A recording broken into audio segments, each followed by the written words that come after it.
A very good morning. Thank you for tuning in to Saturday's edition of Quick Morning. I'm Samiksha Srivastava. Let's get started.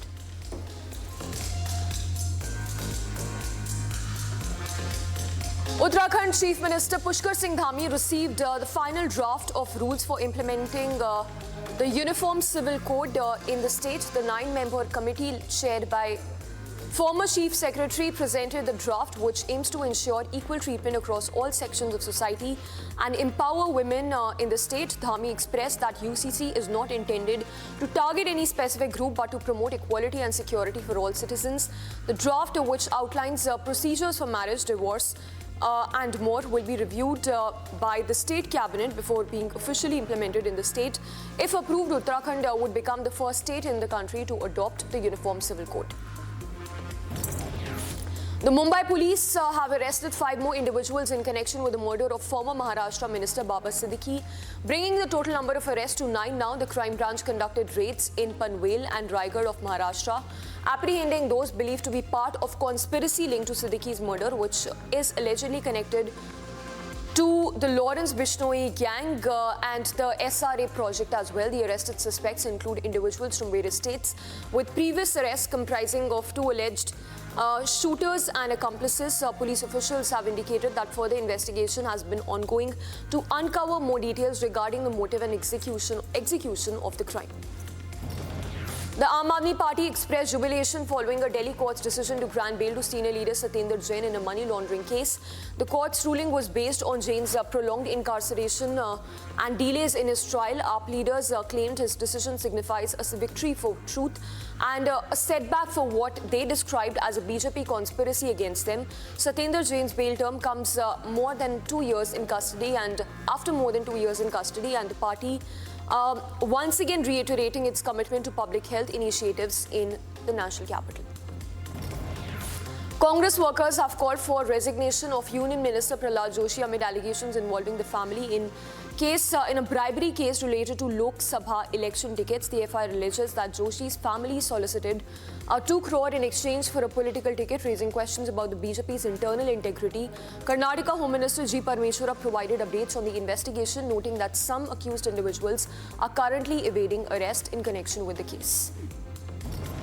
The Public Works Department has issued a demolition notice to Abdul Hamid, the primary accused in a violent incident during Durga Puja procession in Bahraich, Uttar Pradesh.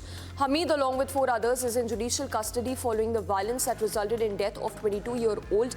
The notice cites illegal construction on government land and mandates the removal of structure within 3 days. This action follows significant unrest in the region, highlighting ongoing tensions between communities.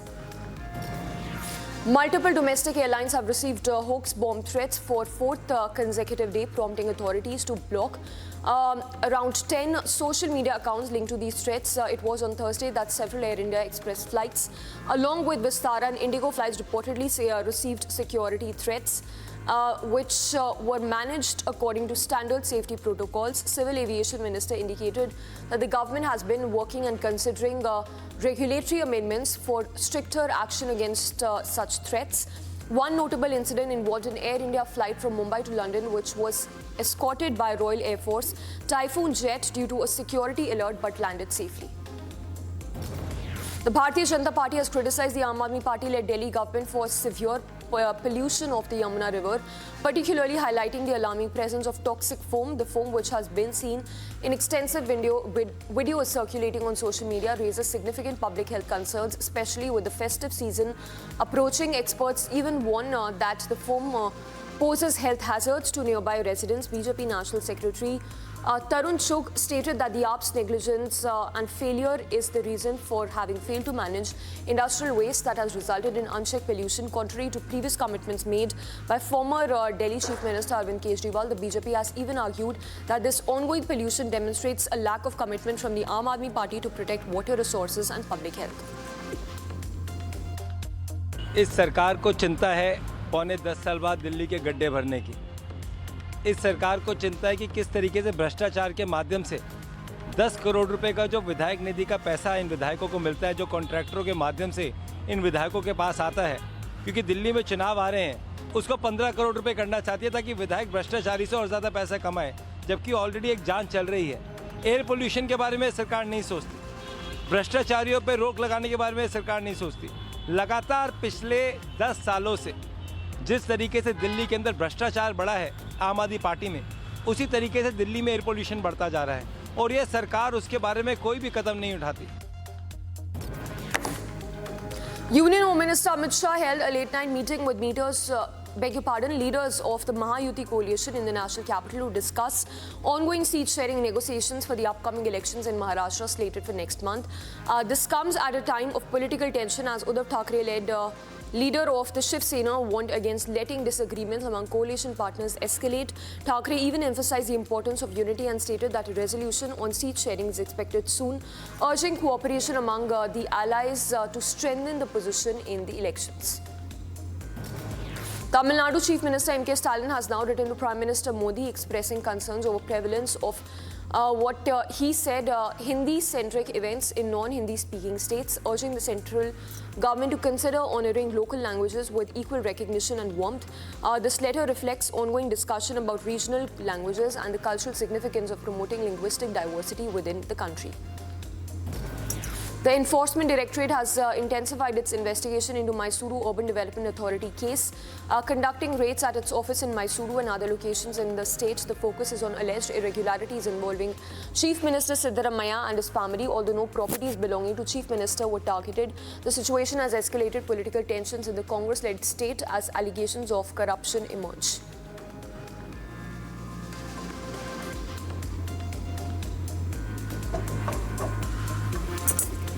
And time to take a look at the business stories that we're tracking in Saturday's edition of Quick Morning.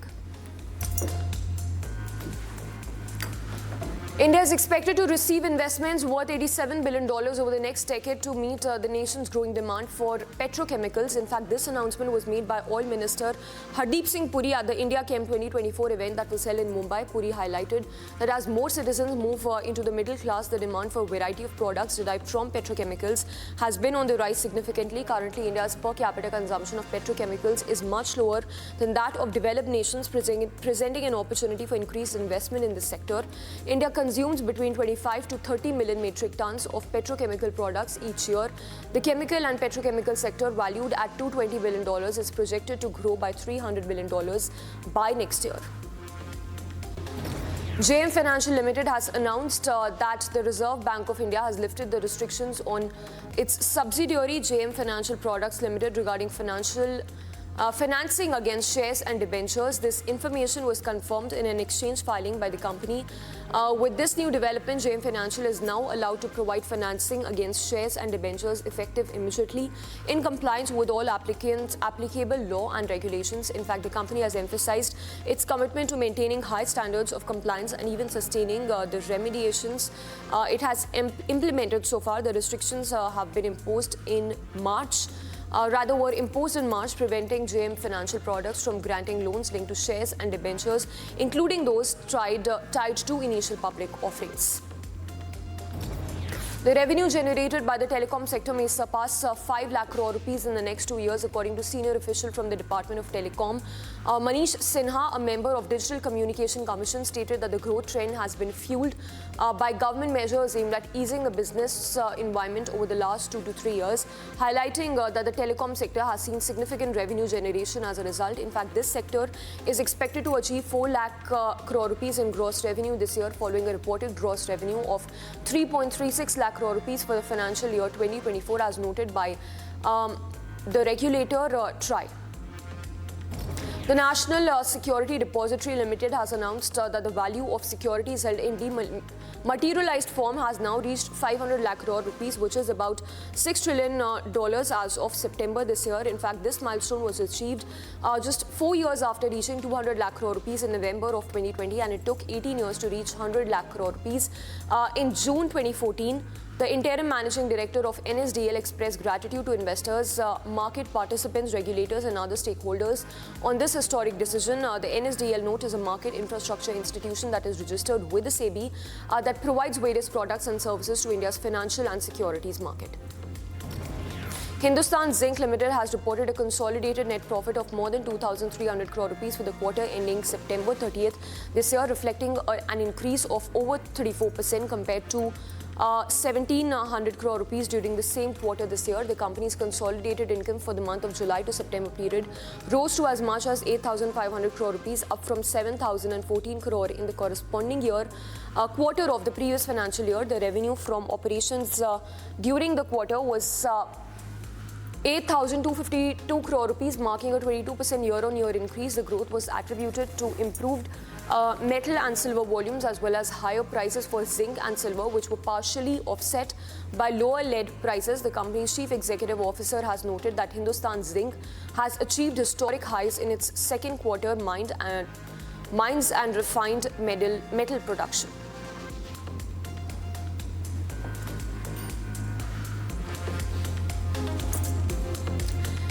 And time to take a look at the international stories that we're tracking in Saturday's edition of Quick Morning.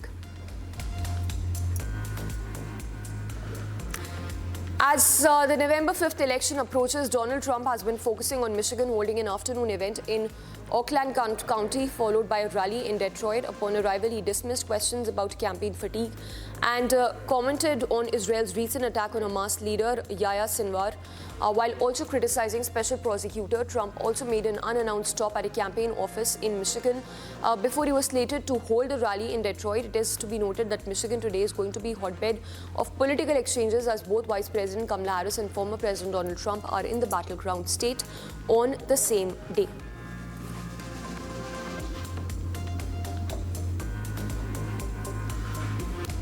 US President Joe Biden indicated that negotiating a ceasefire deal between Israel and Hezbollah might be more feasible than achieving one with Hamas, following discussions with British, UK Prime Minister, French President and German Chancellor in Berlin. Biden highlighted the need for a resolution in the Middle East conflict, particularly after the killing of Hamas leader Yahya Sinwar.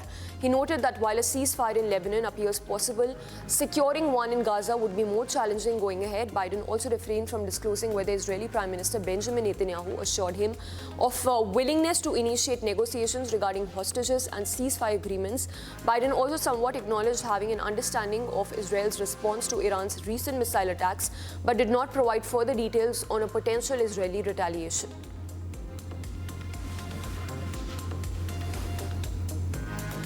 Khalil al-Hayya, a senior Hamas official, confirmed the death of Yahya Sinwar, the group's leader. The official announcement from Hamas comes after Israel's declaration that their troops were killed in the Gaza region. In a televised address, al-Hayya praised Sinwar and emphasized Hamas' commitment to achieving the aspirations of Palestinian people, including the establishment of a state with Jerusalem as its capital. Sinwar, who was killed earlier, was known to be behind the orchestration of many attacks that were carried out on Israel by Hamas that have since been contributing to ongoing crisis in the region. Demonstrators across Yemen were seen chanting slogans while holding Palestinian, Lebanese and Yemeni flags, rifles and placards as tens of thousands took to streets on recurring Friday demonstration in the capital city of Sana'a in solidarity with Palestinians in the Gaza Strip. The protest on Friday comes as the region reckons with the killing of top Hamas leader Yahya Sinwar in a battle with Israeli forces in Gaza on Wednesday. United Nations Special Envoy for Yemen, however, reflected his apprehensions related to Yemen, the Arab world's poorest nation, is in risk of being dragged further into a military escalation that is still intensifying and could spiral out of control. The official told the United Nations Security Council that regrettably Yemen is part of the escalation. He warned against repeated attacks on international shipping by the nations by Houthi rebels that have significantly plunged the country, the environment in Red Sea, into a dangerous festering ground of terror. Russian President Vladimir Putin said on Friday that Russia would not let Ukraine get nuclear weapons after Ukraine's leader said that since Kiev had given up its Soviet-era nuclear arms, it must join NATO. Putin said that any move by Ukraine to get nuclear weapons could not be concealed and could draw an appropriate Russian response. Russian President Vladimir Putin also added that Ukrainian President Zelensky's suggestion that Kiev would seek nuclear weapons if it could not join NATO was a dangerous provocation. The Ukrainian president told European Union leaders during a speech in Brussels that Kiev needed a strong deterrent against Russia. Italian Prime Minister Giorgia Meloni held a meet with Lebanese caretaker Prime Minister on Friday at the Prime Minister's office, where they discussed the ongoing war between Hezbollah and Israel and the latest development with the UNIFIL at the Lebanese-Israeli border area. Meloni arrived in Beirut on Friday to hold talks with Lebanese officials. It is the first head of state visit to Lebanon since the escalation occurred last month between Hezbollah and Israel. During a joint press conference, Meloni expressed her views regarding Israel targeting a UNIFIL premises in Beirut as an unacceptable act, assuring of negotiations about a sustainable ceasefire being on the table. For you that we are all working for a sustainable ceasefire in Gaza and here in Lebanon. We are supporting negotiations for the release of Israeli hostages from the hands of Hamas, and we are all striving to find the best ways to assist the civilian populations hit by this war. Emergency workers in France carried out extensive operations on Friday to clear flooded roads and remove debris after heavy rains resulted in most severe flooding in central region of the country in 40 years. The Prime Minister reported that firefighters and other rescuers had conducted around 2,300 operations, of which they were life-saving in nature. More than 1,000 individuals were evacuated, with most able to return home in the same day. The firefighters have been actively pumping water from flooded streets, while vehicles were seen stranded on bollards by shop displaced by the floodwaters. French Prime Minister Michel Barnier said that the crisis noted that such intense rainfall was unprecedented in many people's memories of recent weather patterns. The upcoming BRICS summit that is scheduled for 22nd till the 24th marks a significant moment for the expanded organization, which now includes 5 new members: Saudi Arabia, Egypt, the United Arab Emirates, Iran and Ethiopia. Experts believe that this expansion will enhance the representation of the global South countries on international stage and provide platform for voices to be heard. During the Global South Think Tanks Forum held in Beijing, representatives of 40 think tanks discussed how BRICS could help counter the often Western-dominated global order and promote more inclusive global development amid ongoing changes and challenges. The summit will be the first since BRICS' recent expansion, and many believe that it will serve as a crucial opportunity for member countries to align their agendas and address pressing global challenges.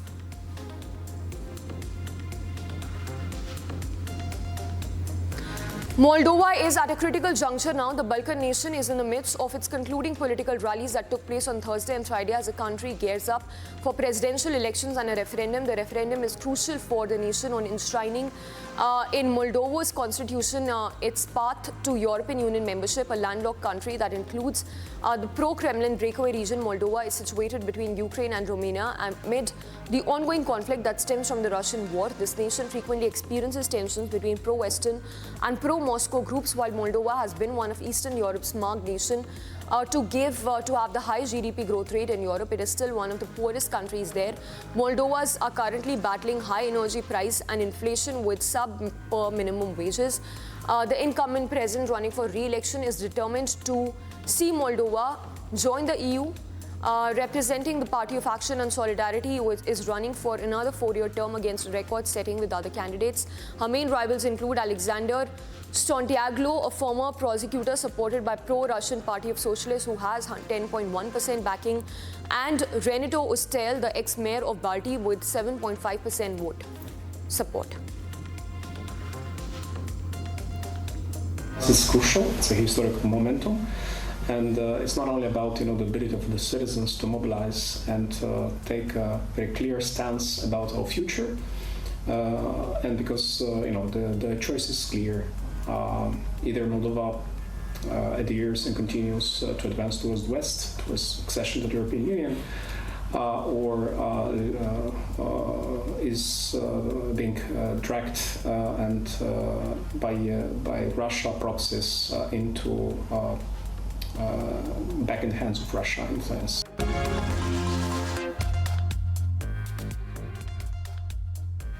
And time to take a look at news that we're tracking from the world of sports in this edition. Rising fast bowler Javier Bartet eyes Australia's international comeback after an unfortunate side strain brought an early end to his campaign in Tour of England earlier this year. Tennis maestro Rafael Nadal said that he's emotionally ready to play next year's Davis Cup Finals, which will be his farewell tournament, after announcing his retirement from tennis last week.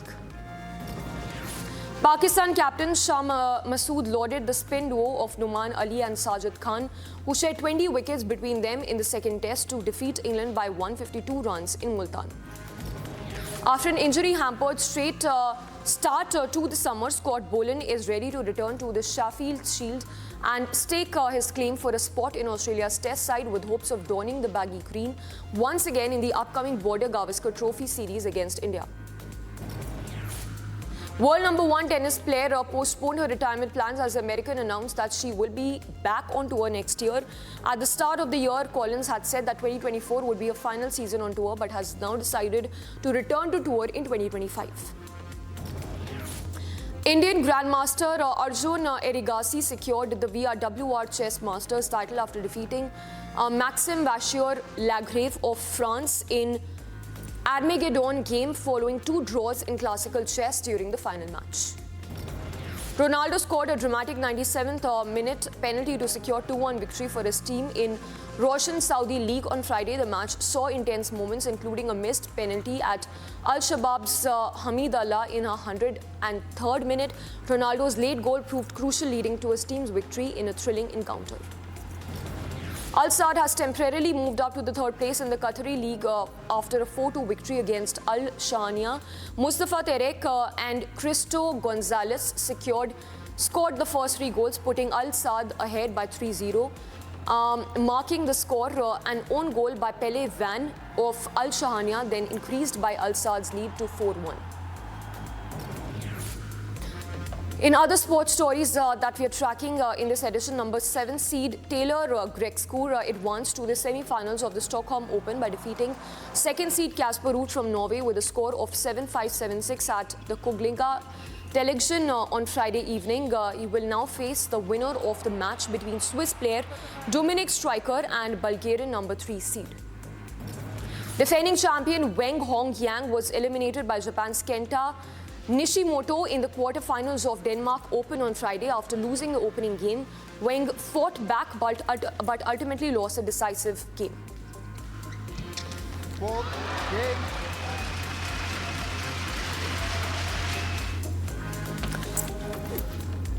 And time to take a look at entertainment stories that we're tracking in this edition. Alia Bhatt is preparing for her next film, Alpha, while dealing with the underperformance of a recent release, Jigra, at the box office. The actor, alongside co-star Shaivari Wagh, has recently completed filming in beautiful landscapes of Kashmir. On 18th of October, the hotel that hosted Alia shared stunning photos of her during the stay, where she was seen in white cardigan and navy blue trousers, with her hair styled in a bun and wearing minimal makeup. Alia was also pictured receiving what appeared to be an antique gift, with the hotel expressing pleasure in hosting her and looking forward to her next visit. Reports suggest that she returned to Kashmir for the next filming schedule of Alpha. In other entertainment stories that we're tracking, cosplayers from galaxies near and far have gathered in New York City for much anticipated New York Comic Con. The event began on Thursday at Jacob K. Javits Convention Center and is set to run for 4 days. At a stretch, organizers expect hundreds of thousands of fans to attend, marking it the largest comic and pop culture event of the East Coast. Fallon Prinzivali, marketing director of Read Pop, emphasized that Comic Con is a place where attendees can truly embrace their inner geek and feel free to be by themselves. Really started as a celebration of comic books. I think that's how the event started when we launched it in 2006, and then it just evolved from there as pop culture grew and really became mainstream. Like, anime has become huge over the past few years in the mainstream market. Obviously, the Marvel Cinematic Universe did huge stuff for comics, and so I think it just grew and evolved along with how pop culture did. The father of former One Direction star Liam Payne arrived in Argentinian city to visit the hotel where his son tragically fell to his death from a 3rd-floor building. This incident occurred earlier this week.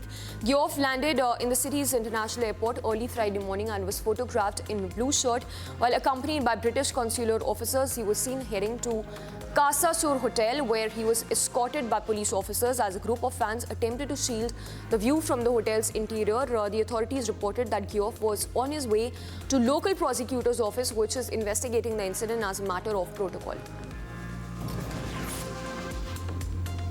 Angelina Jolie has shared her thoughts on playing the legendary opera singer Maria Callas in Pablo Larraín's film Maria. She described the experience as therapeutic, allowing her to reconnect with her voice. At the BFI London Film Festival premiere, Jolie explained that the role helped her rediscover her ability to express herself after a period of long silence. We invited her even before we started writing the script. So when I called Steve Knight and I invited him to write the script of this movie, she was already part of it. So sometimes there are very specific projects that really belong to certain actors. That's my experience with this film. I don't know what would have happened if she said no. But that's not what happened, so we got it going. And I found a very determined, disciplined actress. And that's all we have for you in this edition of our broadcast. Stay tuned for all the breaking news updates after this very short break.